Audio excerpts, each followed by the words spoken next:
안녕하세요. 저는 45살이고 딸을 하나 키우고 있는 직장인 여자입니다. 제 인생 얘기를 좀 해볼까 하는 마음에 이렇게 글을 쓰게 되었어요. 인생이 내 뜻대로, 내 마음대로 되진 않는다고 하지만 저는 정말 제 뜻대로 마음대로 된 적이 한 번도 없었던 것 같아요. 부모야 제가 선택해서 고르는 게 아니니 부모를 잘못 만난 건 그냥 제 운명이겠다 생각을 했어요. 저는 어렸을 때부터 정말 가난하고 없이 살았어요. 부모님은 두 분 다 계셨지만 부모 역할을 한 적은 별로 없었어요. 저희 부모님은 동갑이셨는데 두 분 다 20살의 어린 나이에 저를 낳으셨죠. 제 부모님 세대는 지금 세대와는 다르게 결혼도 빨리 하고 애도 빨리 낳고 하는 시대였지만 그래도 20살이라는 나이는 그때도 결혼하고 애를 낳기엔 엄청 빠른 나이였죠. 그렇게 저희 부모님은 어린 부모가 되었고 책임지지 못할 정도까지 저를 방치해 두셨어요. 제 기억 속 아버지는 아예 없다고 해도 무관할 정도로 집에 오시는 날이 1년에 한두 번 정도였죠. 근데 그 한두 번도 결코 좋지만은 않았던 게 아버지가 집에 오시면 조용할 날이 없었어요.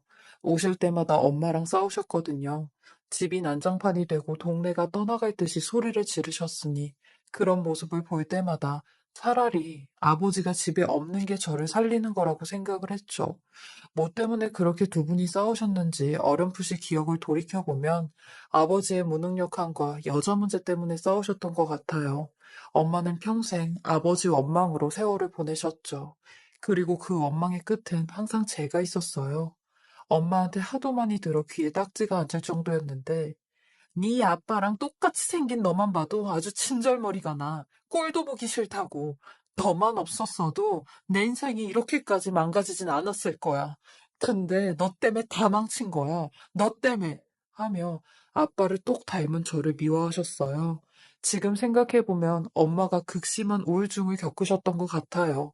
왜냐면 저도 제 딸을 낳았을 때 임신하고 애를 낳으니 제 인생이 없어진 것 같다라는 생각이 들어 딸을 잠시 잠깐 미워했거든요.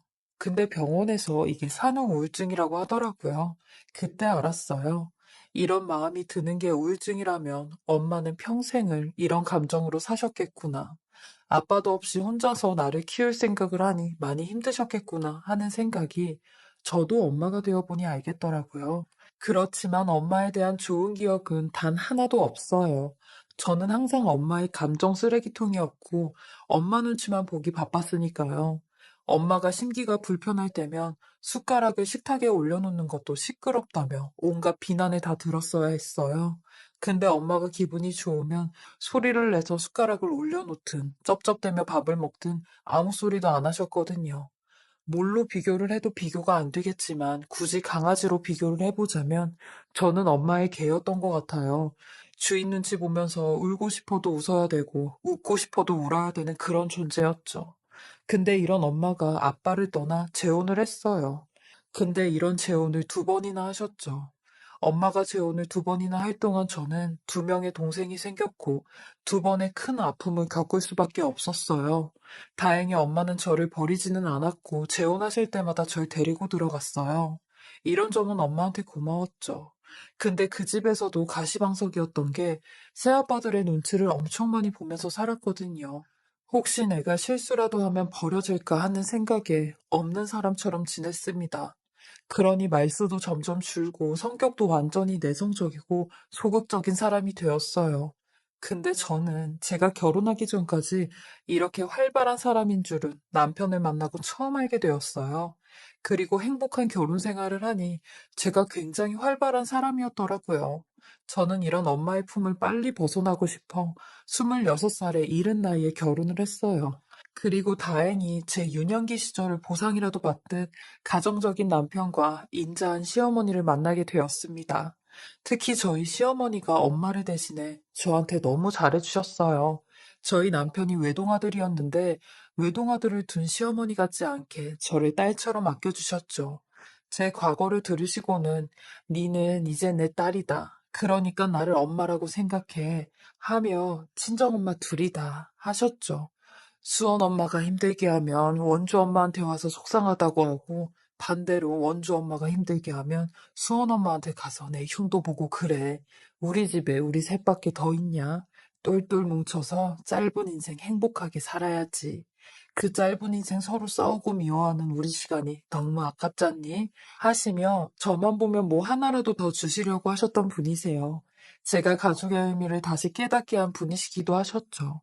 남편이 이런 시어머니를 보고 자라서 시아버님이 일찍 돌아가셨지만 이렇게 올바르게 컸나 보다 했어요.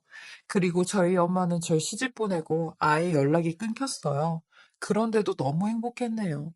되려 엄마랑 연락을 안 하고 지내는 편이 더 마음이 안정적이었죠. 그런 행복 속에 저희 딸도 태어났고요.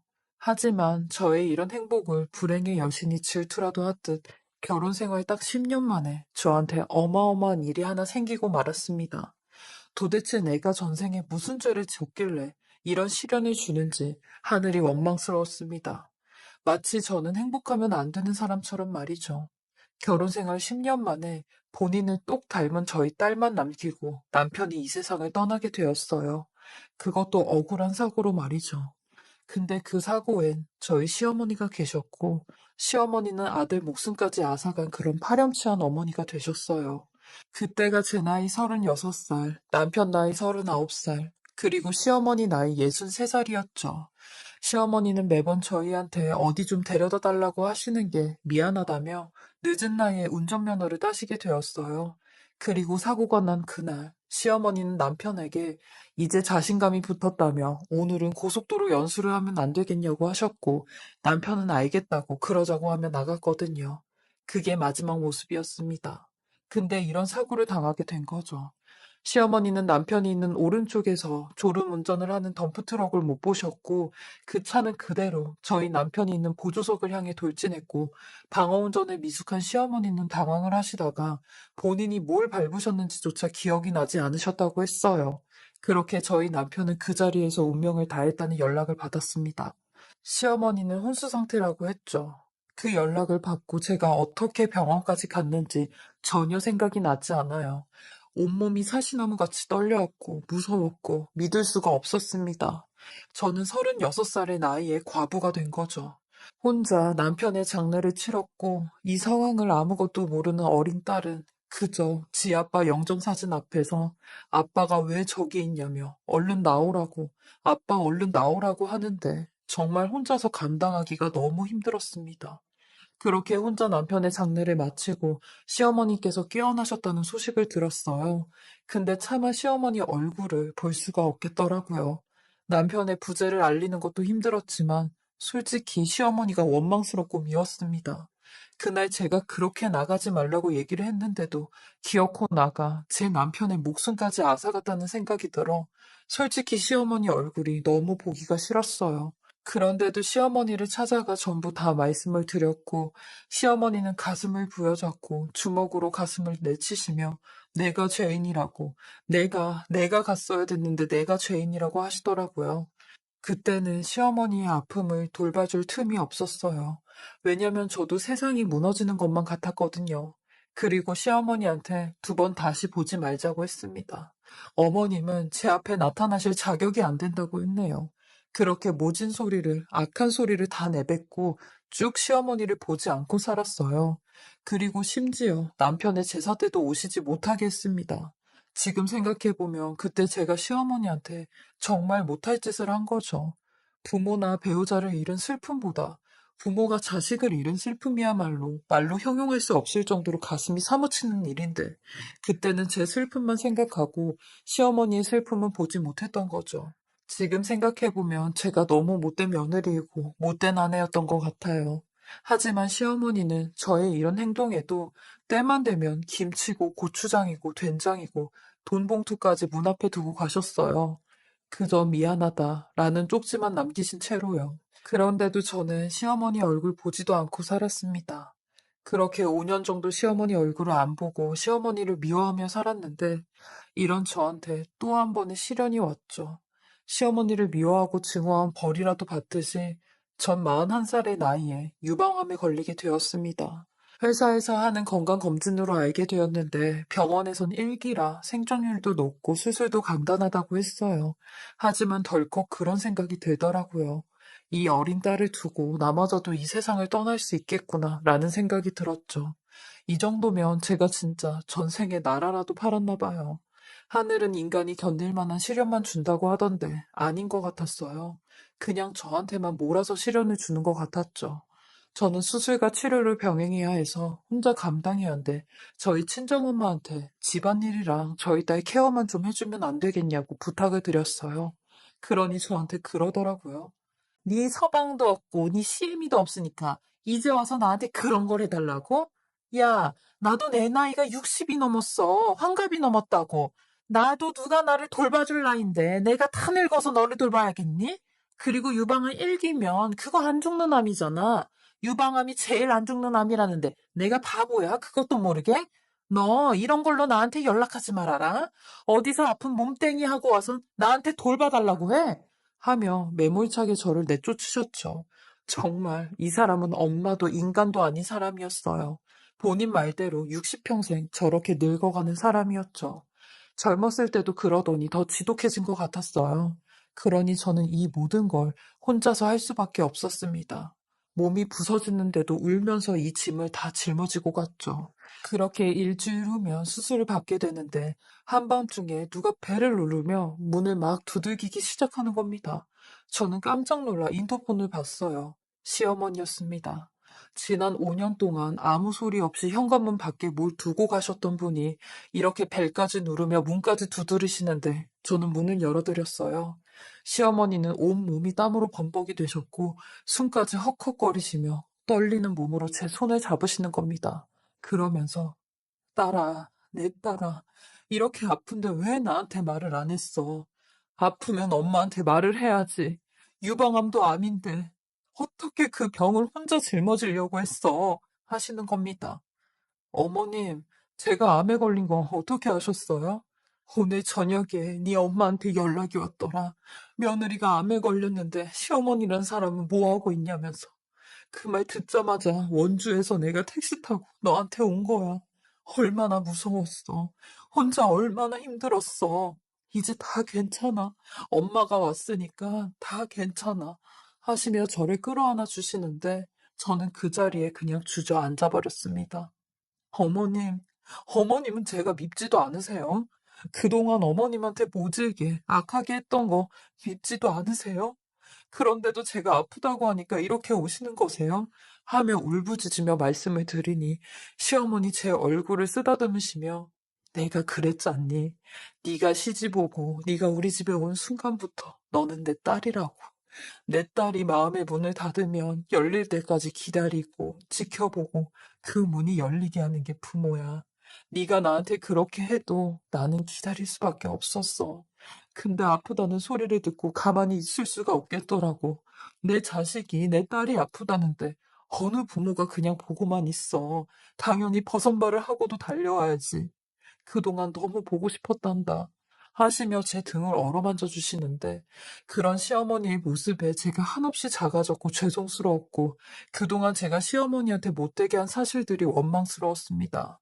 그런 시어머니가 제게 그러시더라고요. 자식에게 무언가 부탁하는 건 망설여지지만 좋은 건 한없이 주고 싶은 거라고. 내가 줄 수 있는 건 내 사랑뿐이라고 하셨어요.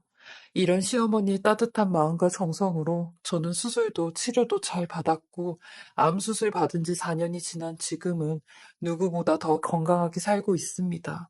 그리고 시어머니와 함께 살고 있어요. 부모를 대신해 시어머니를 부모님이라 생각하고 잘 모시고 살고 있습니다. 그동안 못난 제 눈치를 보느랴 아들의 이른 아픔도 잘 치유를 못하셨을 텐데 이제는 제가 시어머니를 치유해 드릴 차례가 된 것 같았거든요. 언제 한 번은 시어머니께서 그러시더라고요. 내 인생도 참 기구하다고 생각했어. 네가 시집 온 나이에 남편을 잃고 네가 남편을 잃은 나이에 자식을 잃었으니 너무 보잘것없는 인생이라고 생각을 했는데 며느리라는 딸이 하나 생겼고 이렇게 이쁜 손녀까지 있으니 아, 그래도 내 인생이 그렇게 보잘것없는 인생은 아니었구나 생각이 들더라고. 하시는데 제 슬픔을 가려 시어머니의 아픔을 헤아리지 못한 게 너무 죄송하고 죄송했어요. 이제라도 용서를 빈다고 말씀을 드리니 시어머니는 애초부터 용서할 것도 없었다고 하셨죠. 저도 진정한 내 엄마를 만난 것 같았어요.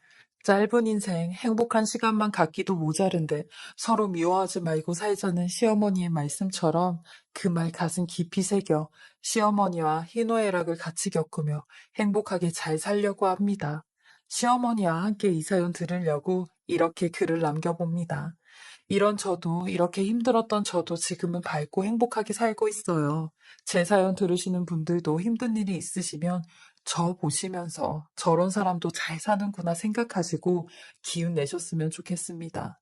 제 사연 들어주시고 읽어주셔서 감사하고요. 항상 좋은 일들만 가득하시길 바랍니다. 지금까지 사례자분의 글을 읽어보았는데요. 시어머니의 사랑에 감동, 또 감동입니다. 읽는 내내 저도 울컥하며 눈물이 났어요. 이 험난한 세상, 사례자님과 시어머니 두 분이서 두 손 꼭 잡고 행복하게 잘 이겨내고 사셨으면 좋겠습니다.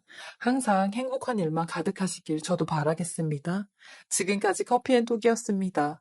오늘도 제 채널을 봐주셔서 감사합니다.